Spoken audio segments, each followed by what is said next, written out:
Welcome to the Encore Audio Archives YouTube channel. I'm Taper Dave, and this is my channel. I've uploaded hundreds of talks here that I've recorded at meetings in West LA, and I've also recorded conventions starting in 2013. I've got a bunch of those up. And Walt and Mary Murray, the original owners of Encore Audio Archives, started the company in the 80s, and Walt recorded Joe and Charlie's and a bunch of stuff down in Vista, California. My sobriety date is June 20th of 1994. I hope you find something you like, so please like and subscribe to my channel and comment down below. If you want to hear something that I don't have or that you don't see, I'll see that I get it. Anyways, take care and have a great day if you want to. And please join me in welcoming our next speaker, Barbara.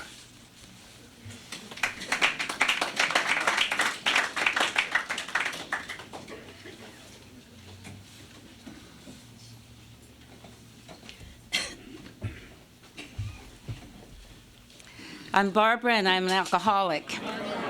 And I always like to let you know right from the get-go that I'm a chronic alcoholic.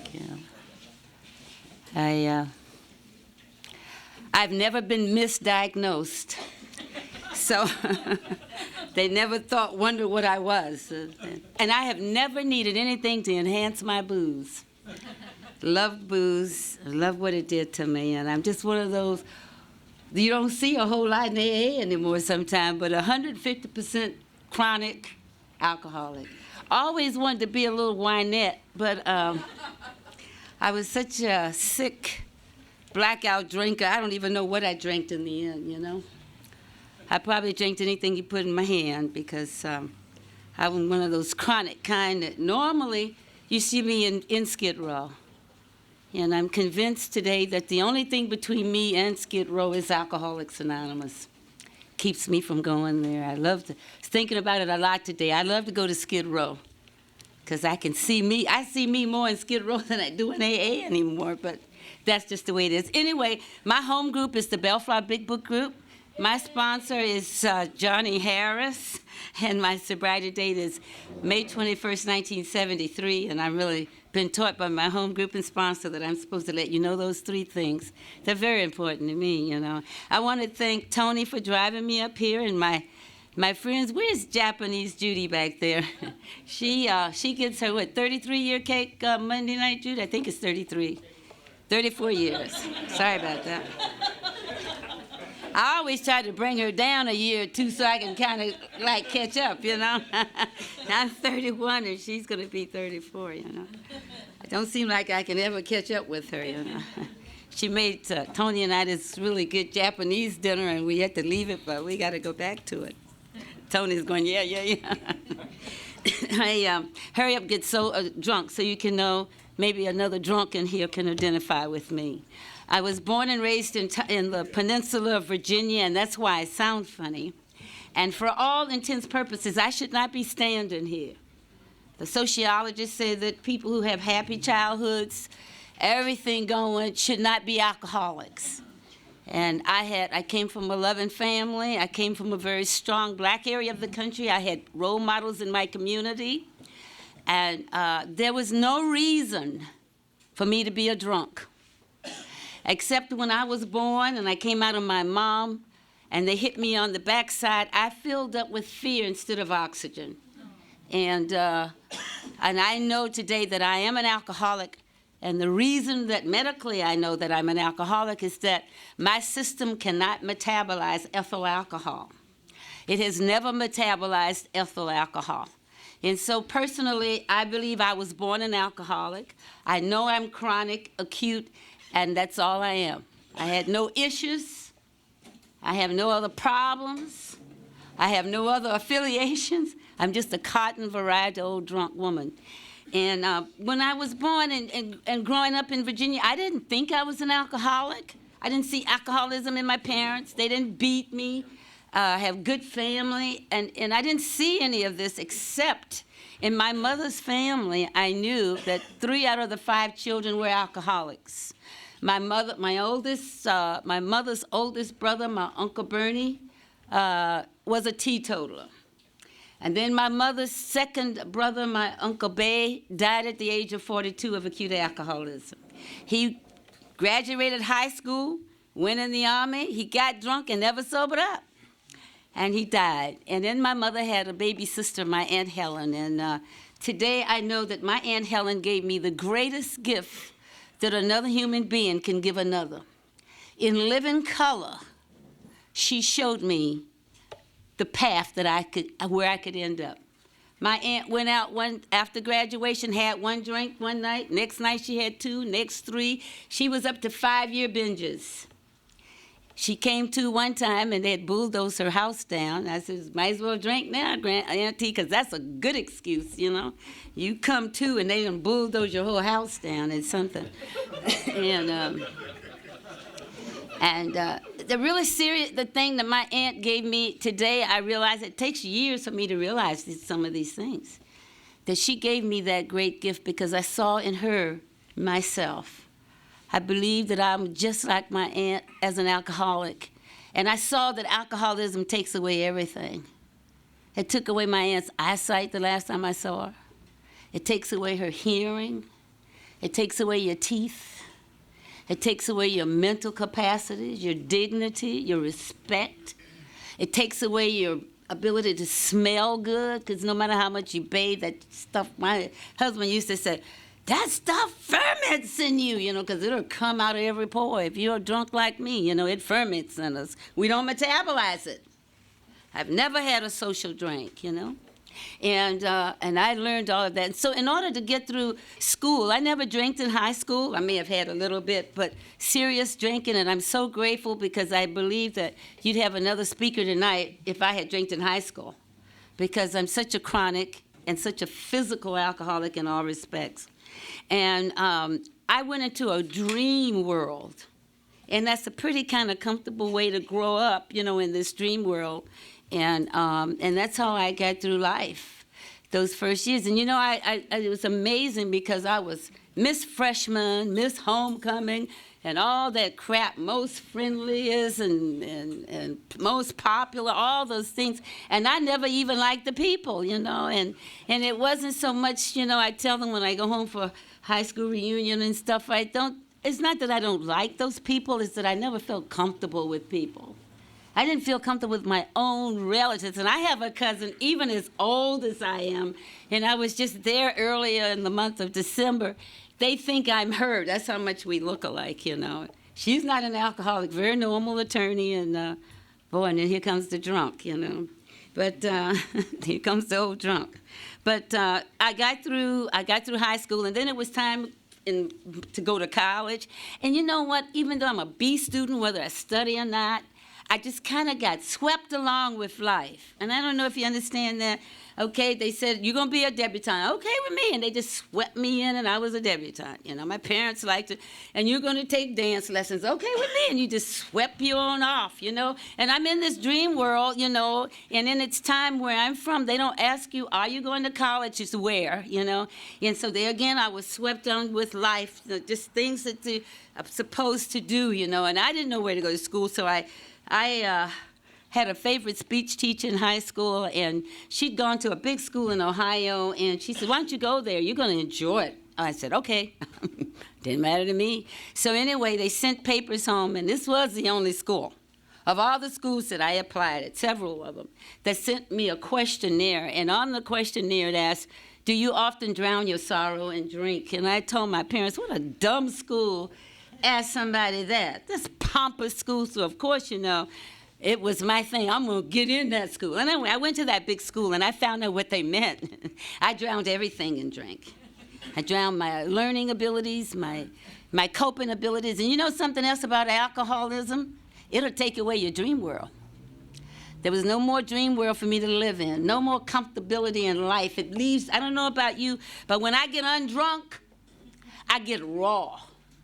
My skin is like over a washboard. When I'm undrunk, I am raw. And that's why I have to do AA so strongly. Put AA number 1 in my life, because I cannot stand the pain of life.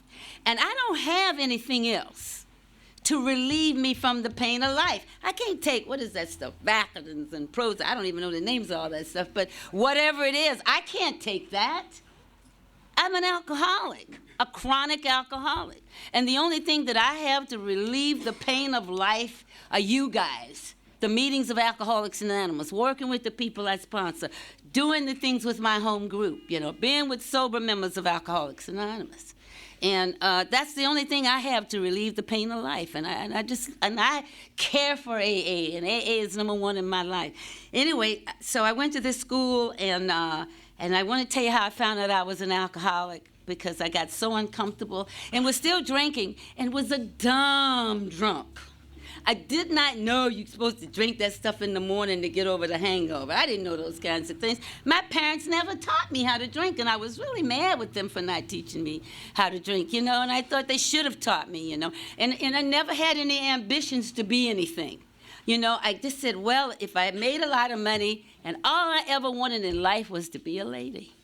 That's all I ever wanted to be. I can't tell my granddaughters this now because I want them to get out there and make some money, And so I can't say just be a lady, And so, but that's all I ever wanted to be, was a lady. And I'm so grateful that I went to the school I went to, because they call you not only are they pompous, but they're very efficient too.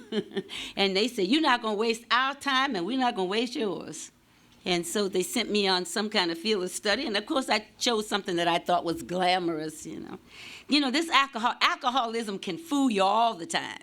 And my alcoholic head always got fooled until it started getting a little right-sided and a little quiet in Alcoholics Anonymous. And there I can kind of learn to make those right choices, But anyway, so I went to see a movie. I don't know whether I was a junior in college or what. And from that moment into now, I've known I'm an alcoholic. And I went to see The Days of Wine and Roses, and man, what a nightmare, I identified with Lee Remick's character that she's going to go to that hell of a Skid Row and die out there. And I saw that movie, I don't know how many years ago, and I still identify with her, even after the years good years in Alcoholics Anonymous, because I just assumed and told my sponsor that's because I'm chronic. Chronics like each other, And anyway, so I got married, and I'm going to hurry up and get out of college. I never heard of A of A. Alcoholism don't let you hear what it don't want you to hear either. You never heard of AA. I'm in school in Ohio. My mom said my first job babysitting for Dr. Hunter was so they could go to AA meetings. She said, where were you? And I said, I don't remember hearing of A of A. Never heard of A of A. And so I married this guy, and he had gone to high school with me, had taken me to my first prom and first orchid, all that first stuff. And he was captain of the football team. I was Miss Homecoming, and he was a year ahead of me in school, so he was in Indiana, and he married me because he didn't think I drank in high school. Remember, I didn't drink. Was he shocked on the wedding night? I loved the most glamorous thing, and I forgot to tell you, I've ever seen is that little martini. I think that's the most glamorous thing I've ever seen in my life. But I never drank martinis because there's not enough booze in that glass, And so not only did I not like the martini glasses, I'll wait till they get through talking and then I'll finish when they're finished.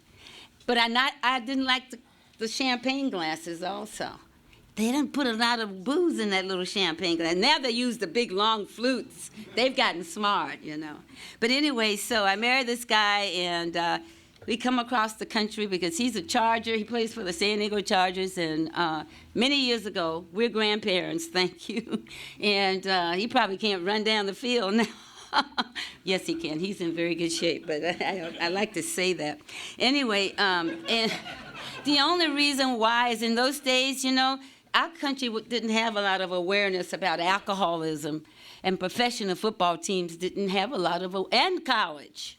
Because where I went to school, those backers drink like fish, Jack, and whenever they play at any kind of bowl game, I think we just played in the Alamo grade, we make sure and put the backers close to the stadium and places, in those kind of hotels, so they don't have much places to travel. But they drink heavy. And in those days, the backers of the Chargers drank, and they wanted you to come drink every night. Every night they expected you to drink. And that was wonderful for me because I'm a drunk. I like the alcohol. I got to have it. And my ex was, Earl was a normal guy. And that is a hell of a thing to have to live with these normal people when you're a drunk like me. But he was normal, and he wouldn't go every night because he had been a clean athlete all the way through high school, all the way through Indiana, and he was certainly a clean athlete with the Chargers, and he's very squeaky clean today, I can tell you that. But what happened is the first time I got arrested, because, you know, it was expected of us to drink a lot, and I hung out with the backers a lot. And a lot of them are in the program in San Diego, too. I used to say, I knew I was going to see you here, and we'd point at each other. But there's quite a few of them in the program. But anyway, what happened is I got arrested. I'm going to hurry up and get drunk so I can get sober. And when I got arrested, you know, the team had won a championship. I'm so glad the Chargers are winning again, because it made me so old to stand up here at the podium and say the Chargers were winning, you know. And so and that particular night I was trying to create a street across Freeway 5 to get to the Hilton Inn, and one of San Diego's finest got me and shook. They always like to shake me, threw me in the police car and took me to jail, and I went in a blackout. I forgot to tell you that from the beginning I blacked out every time I drank. I mean, it's a wonder if I had stories from college, but roommates love to tell you what you did. It's fun for them. And husbands like to tell you what you did, but they don't laugh. It's not as much fun from them. But I blacked out for many, many years every time I drank, and I threw up so much. I always kept friends in med school who could come help me stop regurgitating. I just had to. I was that much of a sick drunk. And never occurred to me to don't drink no more. That never entered the head, because I got an alcoholic head. Alcoholism lets me hear what it wants me to hear. It controls me even today. 31 years in Alcoholics Anonymous doesn't stop that. It doesn't stop that. It just teaches me what to do with that, okay? You come to A of A and you realize you have to keep going. You have to keep doing everything you do. Just like I used to think if I ever got 10 years, I was going to kind of slum a little back a little bit, you know, and 20, surely you could just zoom on in here. But I have to have AA more today, and I do more today than I did in the beginning. Much more, because I know, like I told you, I know that alcoholism, Alcoholics Anonymous, is the only thing between me and Skid Row. Because alcoholism is so powerful. It could care less about the degrees. Alcoholism don't respect education, doesn't respect anything. It takes us all. It's a common denominator. If you're a drunk like me, it will reduce you to a bum, and it does it quick. Very quickly, the people I know who've gone. I've buried 4 babies, 4 AA babies, and I've seen a lot in 31 years, you know. But people die, and I will state the statistics. I like to tell you. And I do know that my grand sponsor says 97% of the people that come here go. They don't stay sober, and I think we should let people know. This is fun and games and fantastic, but it's a serious disease that we have. Very serious disease. I had breast cancer, 1982. And when you have cancer, Jack, you really get scared. You think you've got some fear. I went, what? You know? And you don't realize it when they say, if you have chemo, you got 30% more chance of life. I said, what was the chances before? You know, they tell you all that stuff. Anyway, to make a long story short, you know, after all this time now, and I compare my cancer and my alcoholism, and alcoholism is much worse than the cancer. And my grand sponsor, Clancy, has a whole talk on where he compares cancer and alcoholism, and I'm a living proof of it, because I had breast cancer and I lived through it. But anyway, during that time, you know, I went to jail in a blackout, and when I came to, I must have been screaming, you know, because the matron said, we said if you shut up, we let you out of there, and did I shut up? Because I saw the little hole, you know, in the back. I had never been in jail before, you know, and there was a little hole back there. Oh, my Lord. And they let me out, and, of course, the team was still partying, because teams party. I love football teams and professional, because they do party, and the husbands are very, very nice. You know, they party and drink. And if you play a game on Sunday, you're going to party all night long, and then Monday the team goes and find out how many broken bones they have. And then, you know, there I was always at Dr. Bittner's, because I tried to wear contact lenses. They had not made these extended wear contact lenses at Ohio State at the time, and that's where they came from, Ohio State. And I used to try to wear them, and I forgot to take them out. The husband would forget to get them out, and I had all kinds of corneal ulcers all the time, you know. It's horrible drinking and trying to stay drunk like I did. And try to travel across country with a little kid. You know, if you go to Chicago airport, you're in some county that's dry. You get to the Detroit airport, you're in somewhere else that's wet. You don't know what to do, you know. It's terrible. But anyway, so I went to jail. I got out. I couldn't get my husband. They were still partying. And I had to call the coach. And up until that moment, it was the most embarrassing thing I'd ever remembered. And because he was from the same school, and you know, they put me on a pedestal for about 5 minutes. Alcohol will let you stay up there 5 minutes, and that's it. And so I was just really, really, really devastated about having to call the coach to get me out of jail. And they sent the attorney, and he got me out. I went home. It didn't make the newspaper, so I fixed myself a cocktail.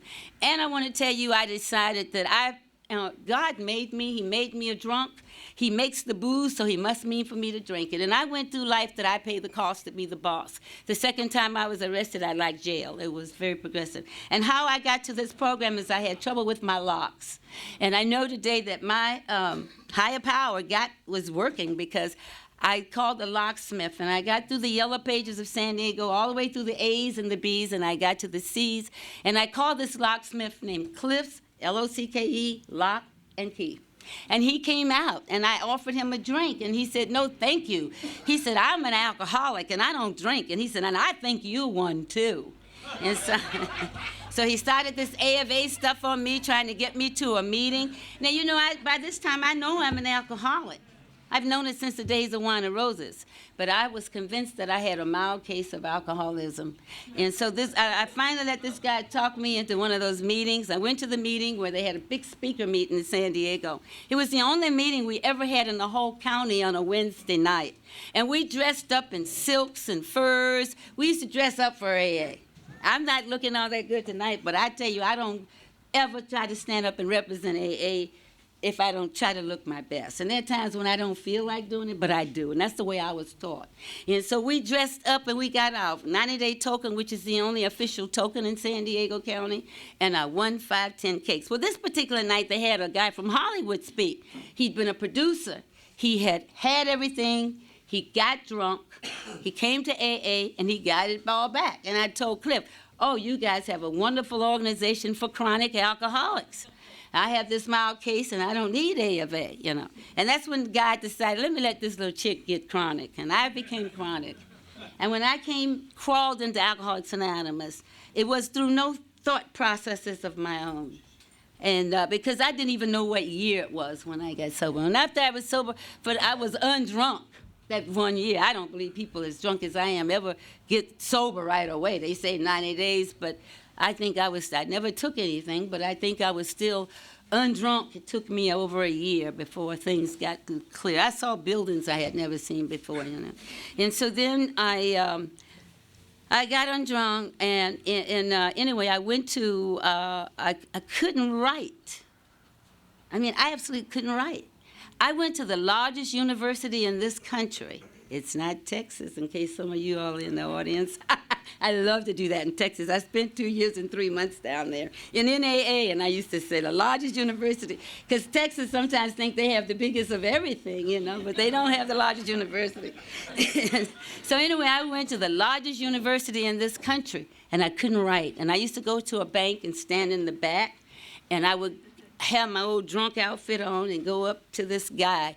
And this man used to do all my writing and all the things that I have to sign my name. I never knew his name.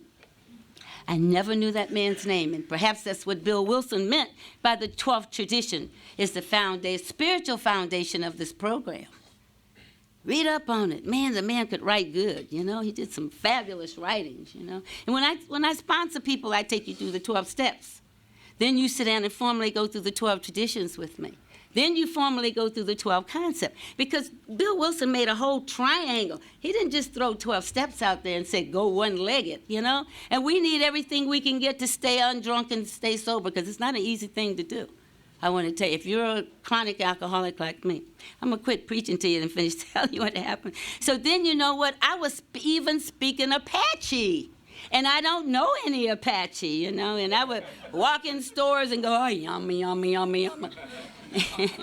And so, you know, and in those days, there was no detox for women in San Diego. And if they had called the cops on me, the only place you could go is to jail and county mental health, you know. But what happened is, I don't know, I got here, a friend of mine called me and said, if you come to visit me, because I go to A of A now, and she'd been there a month, she said, I'll take you to the liquor store if you go with me to this meeting, you know. And so I got to her house on a Friday evening, and I probably passed 10 liquor stores trying to get the DDs to get to the liquor store. So alcohol got me here. And I went to this meeting, I was drunker than a skunk. And after the meeting, one of my drinking buddies was there, and he had a wife named Cheney. And he said, Cheney, she's a good girl, help her out. She's pretty good when she's not drunk. And Cheney Allen was wonderful. She's at the big meeting in the sky. And they named in Cincinnati, at the University of Cincinnati, the Cheney Allen School of Alcoholism Study, you know, because she went all around the United States and Canada speaking to. She got away from AA into that treatment area, and it got very uncomfortable for her.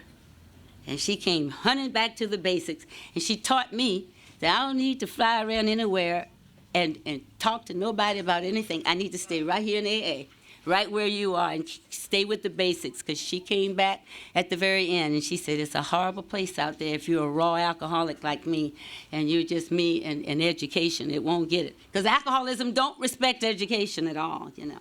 But anyway, so they took my phone number. They never gave me a phone number of anybody, newcomers. Make sure they give you phone numbers. And so they took my phone number, and so then I went home, went to the liquor store. But Alcoholics Anonymous can work on you drunk, too. Because somewhere in there, I can't tell you when I had that last drink out of the last bottle, you know.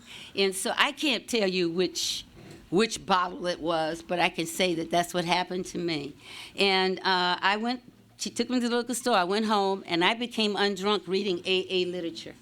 And I love the literature when I go to a meeting, you know. And she would call me in the morning, you want to be sober, and then call me in the afternoon, and then they let me go to a recovery home. And this is where it all happened for me. I went to the Turning Point in San Diego, and I got there, my head gets well quicker than my body when I'm drunk, you know. And I decided, I had the audacity to compare myself to all these women in here, you know. But I went to college as if alcoholism respects education. It doesn't care. It doesn't respect education. And so what happened is, it was the first night I had to go to a meeting from the house. And I went to a recovery home called The Way Back. And it's a men's recovery home around the corner from the Turning Point. And I went to this meeting, and this is where, before they had Horton Plaza, you know, was Skid Row in San Diego. And that's where all those people in that meeting, the low-bottom drunks, and you had meetings for the high-bottom drunks in those days. But this was the low-bottom drunks. And I went in, and I decided, I'm not going to listen to you. I don't need to hear that bull. And so I quit listening to people in AA because I'm not going to stay here. And I went into this meeting, and a man started talking, and he mentioned Cadillacs and Mercedes, and he got my attention. And this man told us of everything he'd had. He said, I've had homes, the jobs, the position. Oh, he went through everything. And the man started crying. He was behind me. And I turned around. There was a man standing there. Tears were running down his cheeks. And the man said, I don't even own shoes. I've lost everything. I've even lost my shoes. And that was my moment of clarity, that a man in 1973 in San Diego could have drank so much he didn't even own shoes, you know. And I ran back to the house, and I said, okay, I want to do this thing. All I got was fear, you know, because the hope wasn't there, but the fear was. And I ran back, and my housemother said, get a sponsor. And guess who's my sponsor? That locksmith that took me to my first meeting. And he died 2 days after my 21st AA birthday. And he left the most beautiful Mrs. Sponsor, who I just love dearly, and treats me like a daughter. She's a little Dutch woman who just had 41 years of sobriety in November. And I call her Moeder sometimes because that's mother in Dutch, and her grandchildren and great-grandchildren, and we all call her that. But Billy has been a wonderful thing to me, you know. And after he died, I want to tell you a little story about her, and then I'm going to sit down. I had wanted something of my sponsor. We had a fantastic relationship. And it was even closer to my great-grand sponsor. I was thrown into very strong sponsorship. I'm so grateful to God for helping me out, you know, because I don't think I'd be here if it wasn't for that, you know. And I was thrust into this strong sponsorship, and what happened is I wanted something of my sponsors, but I didn't want to ask. I didn't know what I wanted. That's why I didn't ask, to be honest. I didn't know whether I wanted his first edition. I already had a first edition. I didn't know whether I wanted his jewelry. I said, okay, higher power, I'm going to let you pick. See if you're a better picker than I am. So I didn't ask for anything. And one day after he died, we'd had a memorial because he had been a delegate to New York in San Diego, representing San Diego and Imperial County.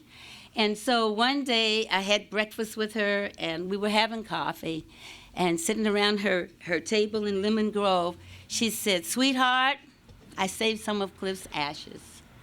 I'm going to sprinkle some around the roses. I saved some for me, and I saved some for you. And she gave me some of her husband's ashes, and the grandson had packaged them up really nice and put artwork and stuff, you know. I've never had anybody's ashes in my hands before, you know. And I was overwhelmed, and today I'm even more overwhelmed. It's not stuff. Earrings and jewelry, and even the big book, first edition, is stuff. It wasn't stuff. And I appreciate that. And then I went out to my car, and then my head went off. Where do you put the ashes? Do you put the sponsor in the front seat, the back seat? I tell you, I'm a real alcoholic, and my alcoholic head it ain't quit in 31 years, Jack. And sometimes I laugh at it now. I don't get as upset with it. But I mean, I could tell you, they could write a book about Barbara's alcoholic head. And so she said, sweetheart, are you all right out there? So anyway, I put the ashes, and we got back to Long Beach. And I got them into a locked Buckeye box. It was, as long as it's a Buckeye box, it's okay, you know. I want to tell you something. I've never missed anything in AA. I want to close with this. I came to Alcoholics Anonymous, and when I came in, I was sick, sad, sorry, and just didn't even know anything, you know. And I never even knew what I wanted to do in life. And what happened is I ended up being an engineer because I was in AA. And when I was at Ohio State, I never even went near the engineering building, you know. And all that was AA. Everything that I have, I got through Alcoholics Anonymous or because of Alcoholics Anonymous, you know. And I've had a charmed life. I've had a life that beyond my wildest drunk dreams. I was one of 3 women in the whole country that worked on the National Shipbuilding Producibility Project, you know. And I used to tell my sponsors, what would they do if they knew I was a drunk, you know? And recently I went to China, and I get confused. I think it was before 9/11. I know it was before 9/11. My CEO said, you better believe it was before 9/11, else we would not have let you go. But I went to China, and I represented California as an industrial engineer. And I probably said this last year when I was here. But it just blows my mind because it takes me a long time from the head to catch up with what God's trying to tell me, you know?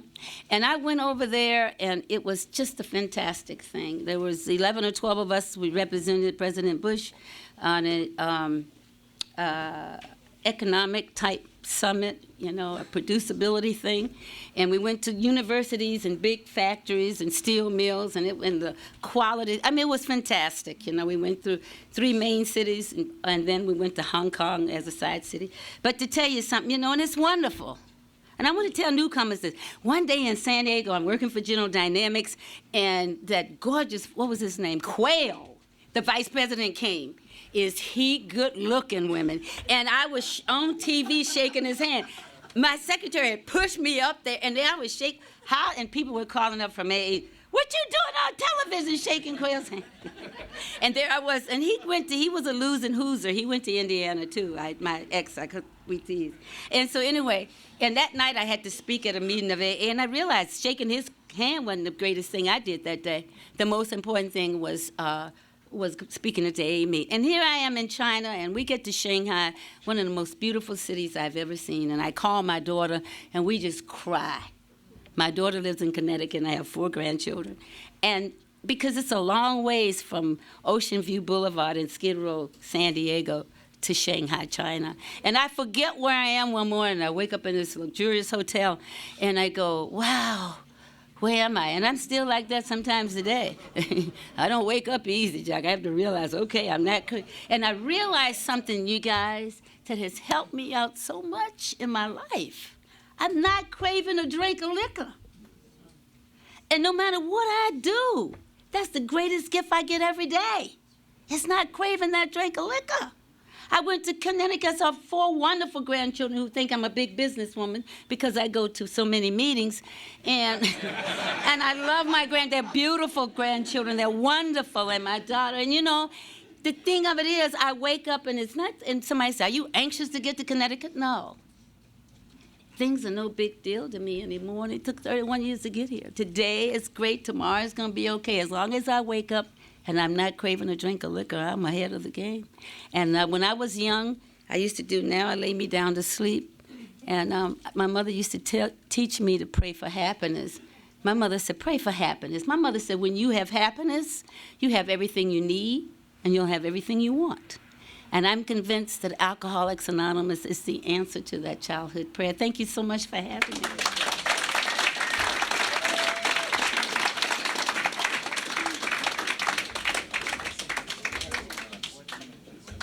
I think we got a great talk going on here. Thanks for watching the channel. Taper Dave here. Just curious, do you think this is better than Zoom? Okay, this is how I prepare my drone for launching. I like to do it inside the cab of my truck so I'm not standing outside in the weather. To install the joysticks for control, up and down, right and left, powered on. I have an Android phone that I use to connect it to the drone with, and it's actually controlled through the iPhone through an app. Oops, wrong way.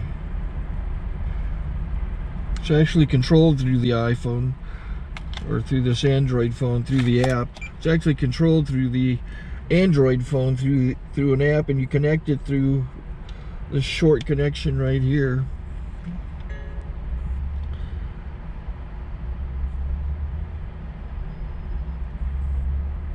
Remote control connected. Remote control's connected. So I pull out the drone. I have to extend the legs. Long legs extended first, then the short legs. Remove the gimbal protector. Set that aside, then power it on one short burst, then one long burst. I lay it down. So I have to go to calibrate. So the drone's not connected yet. It shows you here as this drone gets disconnected, even though the remote's powered on. So the drone has to establish it's connected. So I go into the app to calibration mode. First I'll calibrate the remote controller.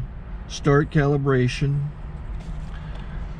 Out, in, oop, out, in, up, down, and then this little wheel is to control the gimbal. So it's calibrated. Go to gimbal calibration, start calibration, and then it calibrates the gimbal. I don't know if that shows up. The gimbal's moving all over the place. Changes, you can see it on the video. And I'm calibrated to take off. It's acquired 7 satellites at the moment. There are 26 satellites up in the sky, which it has to acquire before you can take off. So it's connected. It's got enough satellites. This is white. I can go to press this little arrow button, swipe right to take off, and it would start the motors if I slid this to the right, but I'll wait till I get outside. Don't want to do it inside.